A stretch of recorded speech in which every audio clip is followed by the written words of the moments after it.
স্পঞ্জের রসগোল্লা আমাদের সকলেরই কম বেশি অনেক পছন্দ। আজকে আমি নষ্ট হয়ে যাওয়া দুধের ছানা দিয়ে বানিয়ে নিব স্পঞ্জ রসগোল্লা। এটা এতই সহজ যেটা বলার বাইরে। তো এটার জন্য আমার যে ছানাটা লাগবে, আজকে আমার ১ কেজি দুধ জাল করার সময় ছানা হয়ে গিয়েছিল। সেই ছানা দিয়েই আমি স্পঞ্জের রসগোল্লাগুলো বানিয়ে নিব।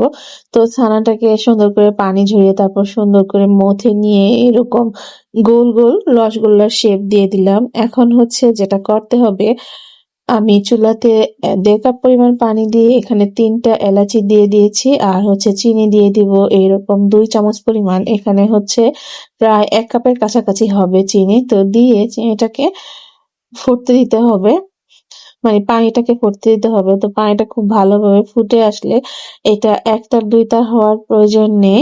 এই পানির ভিতরেই হচ্ছে আমি এখন একে একে সবগুলো রসগোল্লা দিয়ে দিব।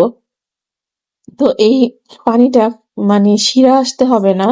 মিষ্টি শিরা যেরকম স্টিকি স্টিকি ভাব হয় ওরকম করতে হবে না। তো যাই হোক, এই মিষ্টিগুলো সব দিয়ে দিলাম। এখানে আমি বড় সাইজের বানিয়েছি তাই ৮ টা হয়েছে। দিয়ে এটাকে আমি ১৫ মিনিটের জন্য চুলা কমিয়ে দিয়ে বসিয়ে রাখবো। একবারও ঢাকনা খোলা যাবে না। ঠিক ১৫ মিনিট পরে আসলাম। এসে হচ্ছে এই যে দেখেন মিষ্টিগুলো কি ফুলে উঠেছে। তো একদম পারফেক্ট হয়েছে। এখন এই মিষ্টিগুলোকে আমি একটা বাটিতে ঢেলে দিব। তো এখন হচ্ছে বাজে রাত ১১টা ১১:৩০। তো এত রাতে তো আর মিষ্টিগুলো খাবো না, তাই এই প্লাস্টিকের বক্সের ভিতরে ঢেলে নিলাম। এখন এটাকে ঠান্ডা করার জন্য রেখে দিব।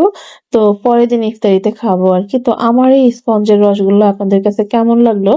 যদি ভালো লেগে থাকে অবশ্যই লাইক, কমেন্ট, শেয়ার করতে ভুলবেন না।